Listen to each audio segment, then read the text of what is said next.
Assalamualaikum warahmatullahi wabarakatuh.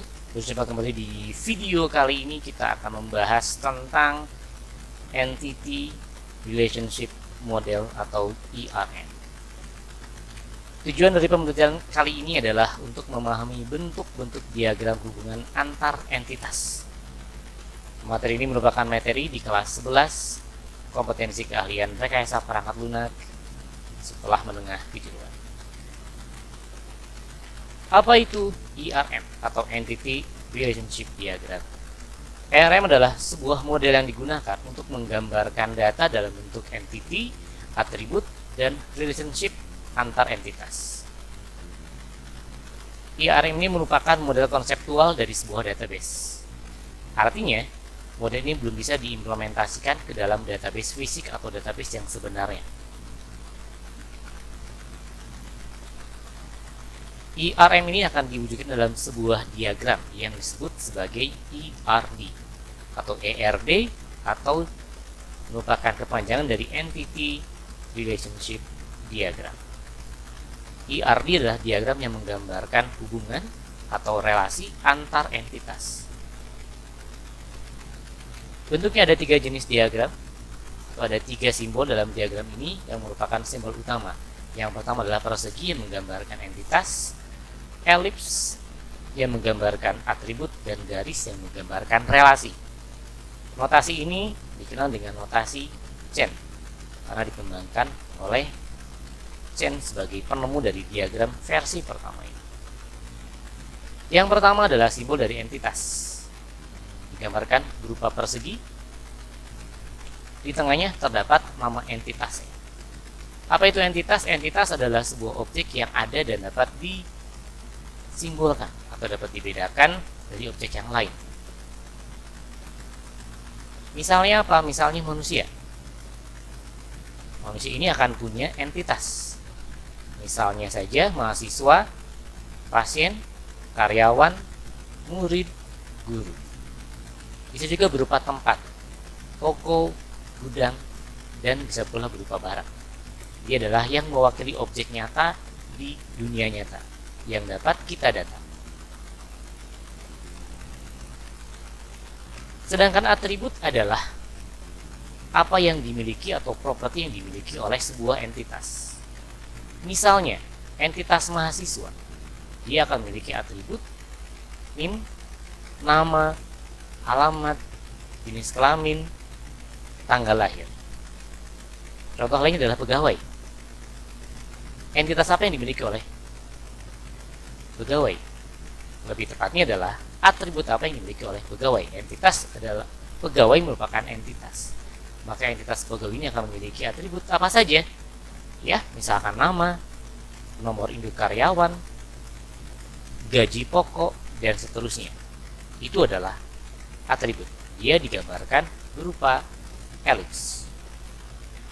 Dengan nama atributnya dituliskan di dalam elips tersebut. Setiap atribut ini nanti akan memiliki atribut kunci. Atau kita bisa kenal ini juga sebagai primary key. Misalkan pada entitas mahasiswa, di antara beberapa atribut yang dimilikinya, kita akan memiliki satu atribut berupa NIM. NIM ini dapat kita gunakan sebagai atribut kunci, atau seringkali kita kenal sebagai primary key, atau key primer, atau kunci, yang biasa digunakan untuk pencarian data dan editing data. Primary key ini sifatnya unik. Dia harus berbeda dari data-data yang lainnya. Selanjutnya jenis atribut. Ada atribut sederhana atau dikenal pula sebagai atomic atribut, dan ada atribut komposit. Atribut sederhana adalah atribut yang terdiri dari hanya satu komponen tunggal saja. Misalnya ada NIM dalam entitas mahasiswa. Sedangkan atribut komposit adalah atribut yang terdiri dari beberapa atribut yang saling berkaitan. Misalnya, kita bisa menggunakan nomor induk dan tanggal lahir sebagai atribut komposit. Atau misalkan kita akan punya atribut alamat yang terdiri dari jalan, RT, RW, desa, kelurahan.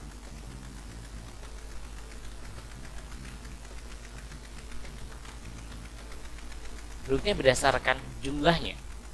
Ada yang disebut sebagai single value attribute dan ada multi value attribute, serta derive attribute atau atribut yang diturunkan.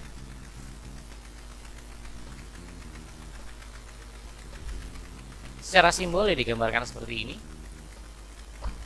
Misalkan ada entitas staff dan cabang atau kantor. Kita lihat di sini. Untuk staff number atau ID staff merupakan primary key, kemudian branch ID atau branch number merupakan juga adalah primary key. Kemudian kita memiliki ada multi value attribute di sini yang merupakan atribut yang bisa memiliki banyak, yaitu ada nomor telepon. Kemudian ada derive staff, yaitu total staff. Ini bisa diturunkan dari data yang sudah ada. Selanjutnya di entitas kantor cabang atau branch kita memiliki composite atribut, yaitu alamat yang terdiri dari jalan, kota, dan kode pos. Nah, berikut adalah ERP berdasarkan notasi chain. Ada entitas ini akan memiliki atribut digambarkan berupa elips yang terikat atau terkait dengan entitas. Kemudian juga ada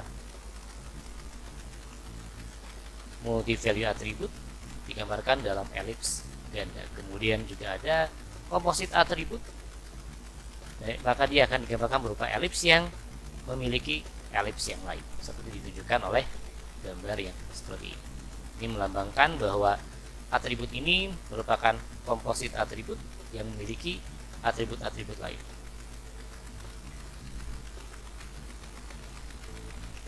Berikutnya relationship. Komponen berikut dari ERP adalah relationship. Relationship adalah hubungan antar satu entitas dengan entitas lain. Bisa satu atau lebih entitas. Misalnya ada entitas mahasiswa, lalu ada entitas mata kuliah. Kedua entitas ini saling berhubungan. Hubungannya adalah mahasiswa akan mengambil mata kuliah tertentu, sehingga digambarkan dalam sebuah garis relasi. Akan digambarkan dengan notasi seperti ini. Kita lihat di sini ada entitas mahasiswa seperti ini, kemudian ada entitas mata kuliah yang berelasi lewat mengambil. Ini berarti bahwa mahasiswa mengambil mata kuliah tertentu. Setiap entitas kita lihat juga memiliki atributnya masing-masing. Dalam relasi itu terdapat ada yang disebut sebagai cardinality. Cardinality ini menggambarkan jumlah relasi yang dibentuk atau jumlah relasi yang dimiliki oleh satu entitas dengan entitas yang lain. Ada one to one, ada one to many atau many to one, dan ada many to many, menggambarkan berapa relasi yang dimiliki di antara kedua entitas itu. Misalkan entitas one to one, kita lihat ada entitas manajer dan departemen. Satu manajer hanya akan mengelola satu departemen, sebaliknya satu departemen hanya dikelola oleh satu manajer. Relasi ini menggambarkan relasi one to one. Berikutnya untuk one to many, kita memiliki entitas pegawai dan departemen. Kita tahu bahwa satu departemen itu diisi oleh banyak pegawai, namun satu pegawai hanya mengisi satu departemen saja. Ini menggambarkan relasi one to many. Dalam hal ini, kalau di sebelah kiri ada entitas employee dan sebelah kanan departemen, maka kita akan sebut sebagai many to one.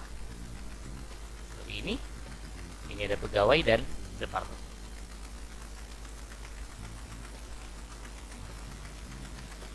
Dalam bentuk diagram bisa digambarkan seperti ini.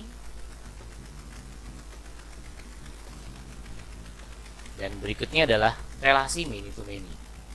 Contohnya adalah di sini ada pegawai dan project. Setiap pegawai mungkin memiliki lebih dari satu, bisa satu atau bisa lebih dari satu project. Begitupun sebaliknya, setiap project itu bisa ditangani oleh satu atau mungkin beberapa pegawai. Sehingga relasi antara pegawai dan project di sini merupakan relasi many to many. digambarkan dalam bentuk diagram seperti ini untuk notasi C.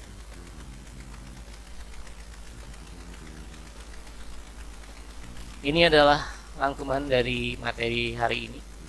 Ini merupakan bentuk-bentuk atau simbol-simbol diagram, mulai dari entitas, ada juga weak entity, ada relationship, ada atribut, ada juga komposit, kemudian relasi many to many, dan seterusnya. Demikian video kali ini, kita akan lanjutkan di pertemuan selanjutnya. Terima kasih. Assalamualaikum warahmatullahi wabarakatuh.